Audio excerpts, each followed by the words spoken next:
Rafael masih mau bertanya pada Kina, terus gimana kalau dia mengobrol dengan Kina dan tahu lebih banyak rahasia? Maka Giselle akan benar-benar malu. Giselle sangat takut sehingga dia melompat dan bergegas memegang lengan Rafael untuk menghentikannya menelepon. Takut ketahuan bohong ya, Rafael menoleh untuk menatapnya.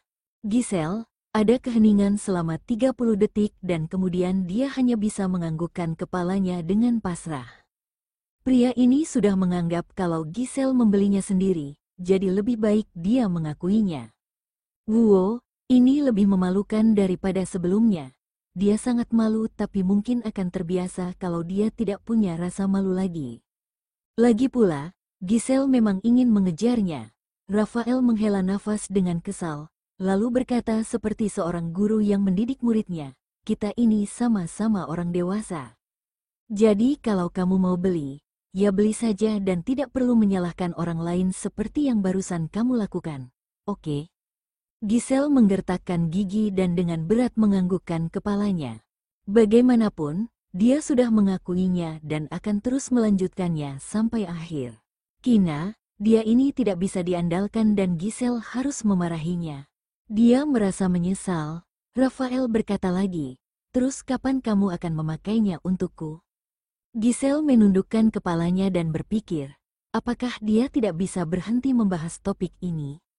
Kurasa lingerie motif macan tutul itu pasti lucu, kata Rafael sambil mengelus dagunya dan merenung selama beberapa detik, seperti macan tutul kecil yang imut. Memangnya macan tutul akan terlihat seperti ini, bermotif macan tutul dengan 3 titik? Giselle tetap diam. Dia pergi ke lemari dan mengambil ponselnya, lalu naik ke tempat tidur, berbalik memunggunginya dan menutupi kepalanya dengan selimut. Diam-diam Giselle menggigit selimut dan mengirim pesan ke Kina. Kina, jawab aku.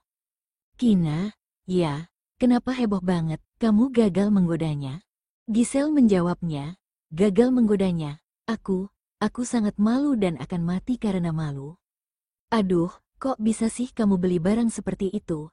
Aku kan tidak tahu apa yang sekarang Rafael pikirkan tentangku. Kina, hei, itu berarti kamu masih mau mengejar Rafael kan?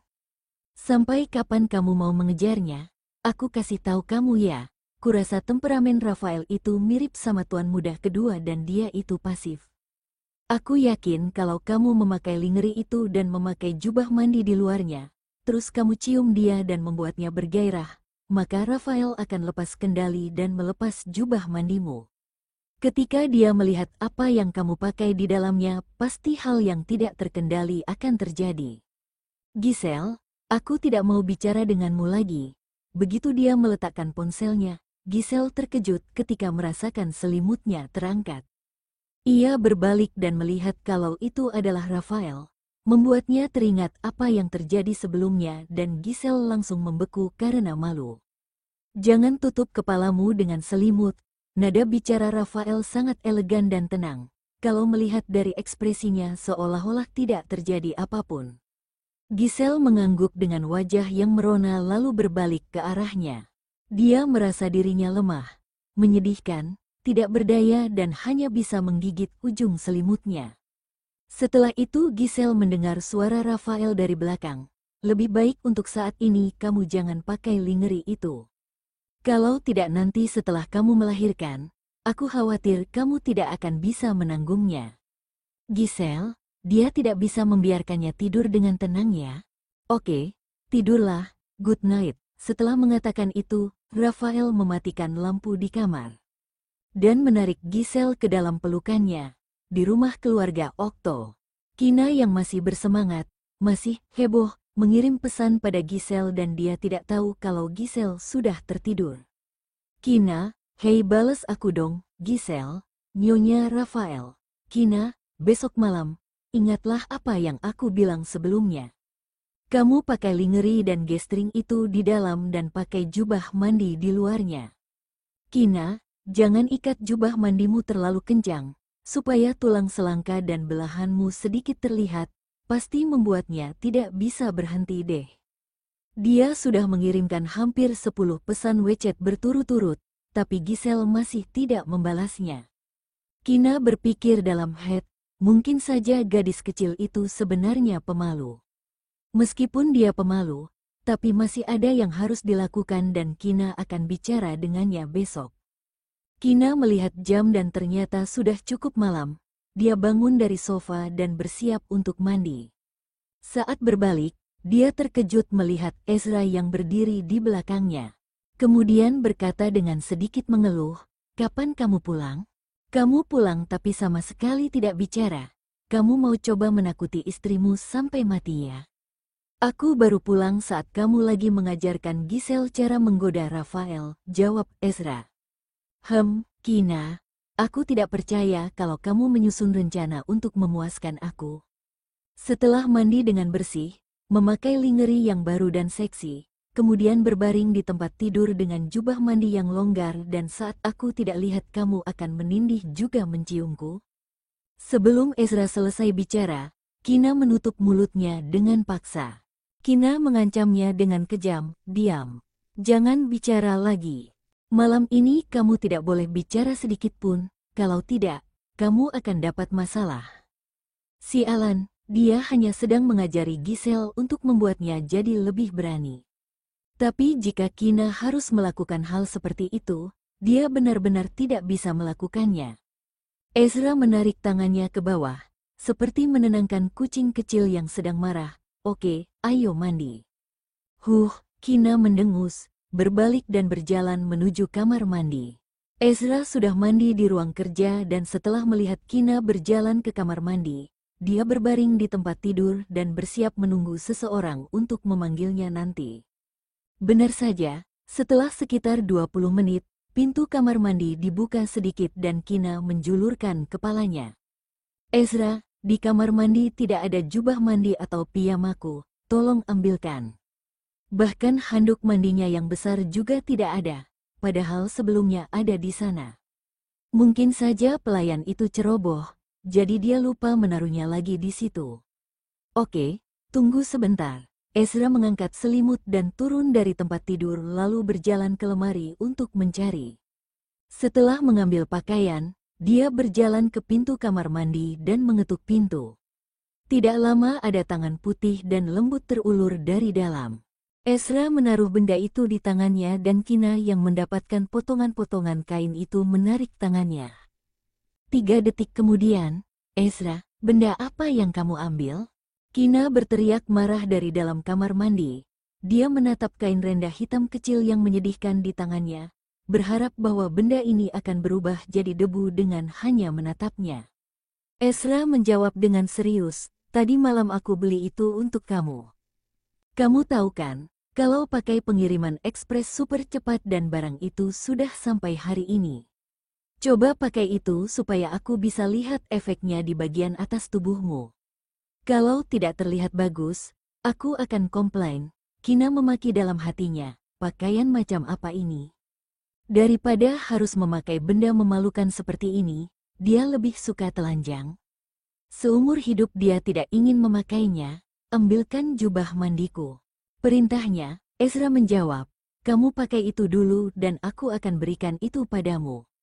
Ada keheningan di kamar mandi selama setengah menit. Baru saat itulah Kina berkata, "Aku sudah pakai, jadi ambilkan jubah mandiku." "Kamu beneran udah memakainya?" tanya Ezra. "Aku mau lihat." Kina, sambil menahan emosi dia berpikir, awas saja dia. Kina harus memakainya terlebih dahulu dan melepasnya nanti ketika dia sudah mendapatkan jubah mandi atau piyamanya. Kina melirik ke cermin setelah memakai lingerie yang memalukan itu. Oh no, ini terlalu memalukan. Dia merasa lebih malu memakai ini daripada saat telanjang. Kina mendengar suara pintu terbuka ketika dia baru saja akan melepasnya. Kina menoleh dengan panik saat melihat pria itu sudah membuka pintu dan akan masuk. Dia segera berteriak, "Ah, Ezra, keluar dulu." Detik berikutnya Ezra dengan santai memakaikan jubah mandi padanya. "Aku bawa jubah mandi untukmu, nih pakai." Kenapa dia bisa bersikap seperti pria terhormat dan seolah-olah tidak melihat apapun? Oh, dia lupa. Ezra sudah terlalu sering melihatnya telanjang dan sudah terbiasa. Meskipun sekarang Kina seperti ini, mungkin saja dia tetap tidak bisa membangkitkan reaksinya. Tunggu, Kina menggelengkan kepalanya. Apa yang dia pikirkan? Kina langsung berbalik menunggui Ezra, memakai jubah mandi lalu mengikatnya dengan sangat erat dan simpul tali mati. Diam-diam menghela napas lega sebelum berbalik, sudah. Ekspresi Ezra berubah jadi muram saat melirik tali jubah mandi di pinggangnya. Apanya yang diikat dengan longgar? Kalau disimpul mati seperti ini, maka akan butuh banyak waktu untuk melepasnya, kan? Kina tentu saja bisa melihat ekspresi muramnya dan dia tersenyum puas. Ezra cuma berpura-pura baik tapi ternyata punya maksud lain. Kalau begitu ayo tidur, Ezra menyentuh hidungnya dan berbalik. Kina menatap punggungnya dengan heran karena dia berpikir kalau Ezra akan menggendongnya dan meletakkannya di tempat tidur. Lagi pula sebelumnya, biasanya Ezra berdiri di depan kamar mandi dan akan selalu menggendongnya. Seperti memikirkan sesuatu, Kina pun berbalik dan berjalan ke kamar mandi. Dia memutuskan untuk melepaskan benda mengerikan ini. Sebelum Kina melangkah, Ezra sudah meraih pergelangan tangannya dan setelah itu menggendongnya. Mau kemana? Tanyanya dengan suara pelan. Kina sangat malu sampai rasanya ingin menangis. Aku mau melepasnya. Pakai saja. Suaranya sangat rendah dan serak, samar-samar terdengar sedikit menggoda dan berbahaya. Ezra, kamu mau menggangguku ya? Kina menggigit dadanya. Ya, aku mau mengganggumu. Ezra meletakkannya di tempat tidur dan berbisik di telinganya. Jangan malu, lagi pula cuma kita berdua yang tahu tentang ini. Besok aku mau buang benda-benda menakutkan itu, Kina berkata dengan wajah sedih dan mencengkeram jubah mandinya dengan erat. Dia merasa sangat menyesal karena Ezra tahu dan melihat apa yang dia belikan untuk Giselle. Seharusnya Kina menunggu sampai Ezra pergi dulu sebelum dia membelinya. Oke, anehnya, Ezra menyetujuinya tanpa ragu. Kalau Ezra ingin melihat Kina memakai ini di lain waktu, dia bisa membelinya lagi. Mungkin ada beberapa pria yang berbakat dalam hal ini tanpa perlu diajari dan Ezra adalah orang seperti itu. Ide dan trik baru langsung muncul di pikirannya ketika dia melihat sikap Kina yang berbeda dari sebelumnya. Dia ingin menggertak Kina sampai dia memohon belas kasihan dan menangis. Sepertinya ini memang bukan cara yang baik, karena cara menggoda yang Kina ajarkan pada Giselle gagal dan malah membuat dirinya merasa kewalahan. Jadi keesokan harinya Kina melarikan diri dari rumah untuk berlindung. Albert sudah dirawat di rumah sakit sekitar 10 hari sebelum melahirkan. Vito akan menemaninya di rumah sakit setelah pulang kerja di siang hari, dan tinggal bersamanya di ruangan VIP yang sama dengannya. Setiap hari Kina datang ke rumah sakit untuk menemaninya dan Giselle juga akan datang mengunjunginya. Saat tengah malam, Albert terbangun oleh rasa sakit di perutnya. Dia tidak menyangka setelah dirawat selama 3 hari di rumah sakit dan masih ada 7 atau 8 hari sebelum hari melahirkan, tapi sepertinya kedua anaknya sudah tidak sabar untuk keluar. Vito, Albert memanggil dan menyenggol pria yang berbaring di sebelahnya. Selama beberapa hari terakhir Vito tidak bisa tidur nyenyak dan akan segera bangun setelah merasa sedikit terganggu. Albert, dia bertanya sambil menyalakan lampu. Albert tersenyum tipis saat rasa sakit menyerangnya, membuatnya mengerutkan kening. Kurasa aku akan melahirkan, cepat pergi panggil dokter. Hah, Vito. Dia tertegun selama 3 detik lalu melompat dari tempat tidur dan langsung menekan tombol darurat. Albert, gimana? Apakah sakit? Vito meraih tangannya, bertanya dengan panik sambil mengambil ponsel untuk menelepon. Albert teringat tentang kontraksi yang dia rasakan saat melahirkan Dea, membuatnya yakin bahwa kedua bayinya akan segera lahir ke dunia ini. Tidak lama keringat dingin muncul di dahinya dan Albert menjawab dengan jujur, "Yuh, sakit." "Jangan takut, sebentar lagi dokter akan datang." Vito membujuknya dan kemudian menjelaskan kondisinya secara singkat kepada dokter. 2 menit setelah menutup telepon, perawat bergegas datang ke ruangnya. Vito memanggil Kevin dan memintanya untuk datang ke rumah sakit karena memikirkan situasi yang menakutkan yang Albert alami saat melahirkan Dea. Dokter yang datang langsung memeriksa kondisi Albert dan berkata, "Presdir Vito, pembukaan rahim istrimu sudah terbuka hingga 5 jari dan harus segera masuk ruang bersalin." "Oke, gimana dengan kondisinya?" Vito bertanya lagi. Dokter berbalik dan meminta kepala perawat untuk pergi mempersiapkan ruang bersalin. Kemudian menjawab berdasarkan pengalaman kerjanya selama beberapa tahun, istri Presdir baik-baik saja dan 2 tuan muda akan segera lahir. Vito membungkuk, memegang kedua tangan Albert dan mencium dahinya.